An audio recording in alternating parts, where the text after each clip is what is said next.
Como decíamos al inicio de este noticiero, fue una semana con mucha información desde lo económico, por eso estamos en comunicación con Maxi Montenegro. Maxi, ¿cómo estás? Muy buenas noches y gracias por atendernos. ¿Qué tal? ¿Cómo andan? Muy bien. Bueno, el dólar blue, una semana de récord histórico, ya subió un 42%. ¿Qué lectura puede hacerse de esto? Mira, la lectura que se hace es que efectivamente el gobierno pasó otra semana sin definir cuál va a ser el rumbo económico, cuál va a ser la política económica y qué apoyo político va a tener esa política económica. Todas las medidas que se anunciaron esta semana, que fueron medidas completamente marginales, con el tema del dólar turista para los turistas extranjeros que vienen al país y demás,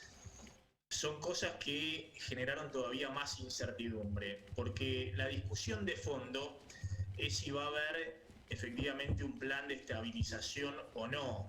entendiendo que esos dólares financieros que cerraron la semana alrededor de 330 pesos, con el dólar blue un poquito incluso más alto, el dólar de la calle 338, 340 pesos, y el dólar oficial en 130 pesos, es una brecha cambiaria del 150% que es insostenible en el tiempo, porque a ese dólar de 130 pesos el Banco Central no tiene dólares en la reserva para que los importadores puedan pagar las compras al exterior, y obviamente hay un desincentivo muy grande a que los exportadores, los que traen los dólares al país, lo vendan a ese tipo de cambio oficial. Eso se agrava, insisto, con esa brecha que se ha ampliado fuertemente en una corrida cambiaria que empezó a principios de junio con la venta de títulos en pesos corriendo al dólar, que se agravó con el cierre de pago de importaciones, porque el Banco Central pasó el trimestre de oro de ingreso de dólares al país de la cosecha gruesa y no había acumulado un solo dólar. Entonces con Martín Guzmán cerraron, y Pelle, el presidente del Banco Central, el pago de importaciones. Eso detonó una corrida en los precios de la economía, que tienen muchos insumos importados y que no tuvieron precios de referencia. Y estamos ya en otro tipo de corrida, que es la corrida que se genera después de la renuncia de Martín Guzmán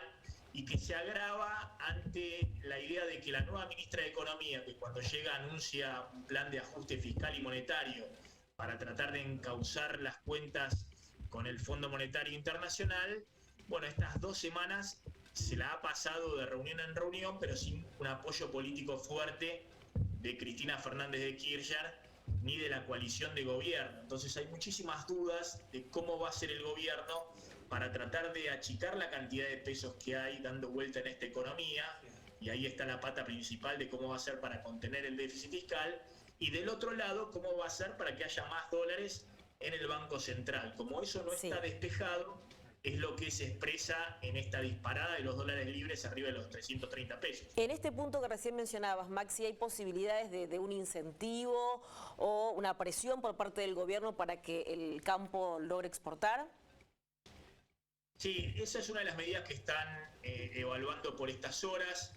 Y hoy estuvo la ministra de Economía Batakis con el presidente del Banco Central Pelle y el presidente de la Nación, reunidos para definir una serie de medidas que probablemente anuncien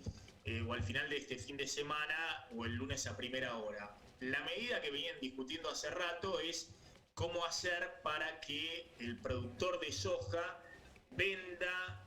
la soja, lo que queda en silobolsas, que se calculan que hay retenido 9-10 millones de toneladas por encima de lo que es normal en esta época,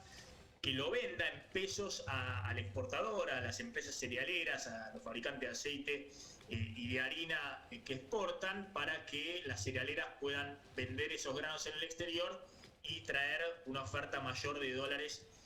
al Banco Central. Pero esa dinámica es muy difícil de destrabar si uno no tiene un plan integral que incluya lo que decía, la pata fiscal y monetaria, que no incluya solo el ajuste fiscal, sino también una suba de la tasa de interés para aquel que tiene pesos en el sistema financiero no esté perdiendo frente al dólar, frente a la inflación, frente a la suba incluso del tipo de cambio oficial, y también dar cierta certidumbre de cómo seguir hacia adelante. Si no, lo que está ocurriendo en esta economía es que nadie larga los stocks, ya sean poroto de soja, ya sean electrodomésticos, ya sean autos en las concesionarias. Nadie quiere vender a un precio que considera que puede ser mucho más elevado en el futuro. Y hoy el principal precio que se ve que ha quedado atrasado es el del dólar oficial y obviamente los dólares libres en 330 pesos marcan la expectativa de devaluación que hay por delante. Toda esta incertidumbre, esto que se vive, Maxi, ¿hace inevitable otra vez una aceleración de precios? Bueno, sin duda ese es el principal problema que estamos viviendo en este momento. Vamos a otro piso inflacionario, no solamente por la inflación de julio, que puede estar en 7-8%,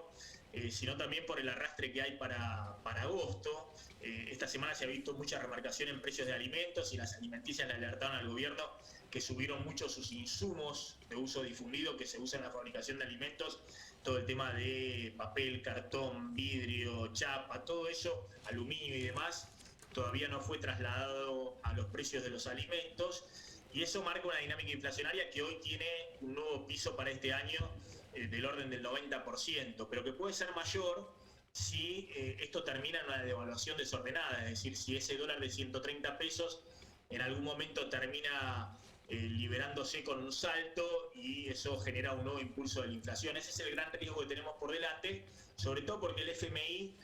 habitualmente no admite que haya brechas cambiarias tan grandes como las que está teniendo hoy en la Argentina, el dólar libre en 330 y el dólar oficial sin dólares en el Banco Central en 130. Vamos a ver qué pasa con lo que tienen que definir en términos de las medidas y básicamente se quieren apurar este fin de semana porque a final de esta próxima semana, el 29 de julio, vencen 500.000 millones de pesos de bonos en pesos. La mitad, 250.000 millones, están en manos de inversores privados, de empresas,